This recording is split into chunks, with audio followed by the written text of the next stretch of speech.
সেক্ষেত্রে একটা বিকল্প কি হতে পারে, সেটা হচ্ছে যদি এটা সংসদে বিচার বিভাগীয় যে সংসদীয় কমিটি থাকবে, যেটার চেয়ারম্যান বিরোধী দল থেকে থাকতে পারে, তাদের সাথে নির্বাহী বিভাগ অথবা প্রধানমন্ত্রী অথবা প্রেসিডেন্ট যাকে এটার ক্ষমতা দেওয়া আছে তাকে একটা কনসাল্ট করবার বাধ্যবাধকতা এখানে দিতে হবে। দ্বিতীয়ত হচ্ছে যে বাংলাদেশের জুডিশিয়াল অ্যাপয়েন্টমেন্ট যেটা হয়েছে হাইকোর্টের জাজ এবং অ্যাপিলেট ডিভিশনের জাজ, এই আওয়ামী জমানার জাজদের সমস্যাটা রেজলিউশনটা না করে অ্যাপিলেট ডিভিশনের বিচারপতিদের সিনিয়রিটি আপনি কিভাবে ডিল করবেন?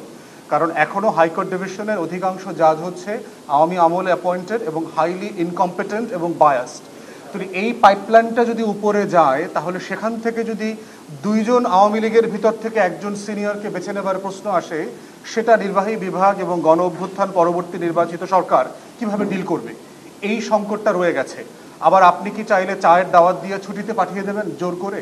আপনি কি ডিসমিস করে দেবেন? জুডিশিয়াল কাউন্সিল করবেন? কি করবেন? এই প্রসেসটা ডিল করতে হবে। তাই আমরা বোধ করছি যে আলোচনাটা আজকে সাসপেন্ড করার সিদ্ধান্তটা কারেক্ট। এইটা অ্যাডজন করে নতুন আলোচনা শুরু করতে হবে, কারণ এর সাথে অনেক যদি কিন্তু জড়িয়ে আছে। এবং সুপ্রিম কোর্টের জুডিশিয়াল প্রসেস শুধু ক্লিনস করলে হবে না, পরিষ্কার পরিচ্ছন্নতা না, নতুন প্রসেসটা কীভাবে ফাংশন করবে সেটাও দেখার বিষয় আছে। বাট মোটা দাগে ইন প্রিন্সিপাল সব রাজনৈতিক দল একমত যে আমাদের জুডিশিয়াল যে অ্যাপয়েন্টমেন্টটা চিফ জাস্টিস থেকে শুরু করে অ্যাপিলেট ডিভিশনে এটা হাইলি কম্পিটেন্ট মেধার ভিত্তিতে, এবং আমরা বোধ করছি একটা নীতিমালা তৈরি করতে হবে চিফ জাস্টিস হবার জন্য। এরকম দুনিয়ার বিভিন্ন দেশে চিফ জাস্টিস হবার নীতিমালা আছে।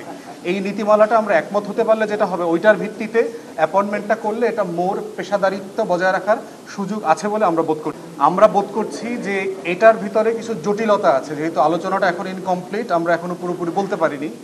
তার ভিতরে একটা হচ্ছে এই দুইজনের প্যানেল যদি হয় চিফ জাস্টিস হবার জন্য, সেটা থেকে নির্বাচনটা মনোনয়নটা কে দেবে?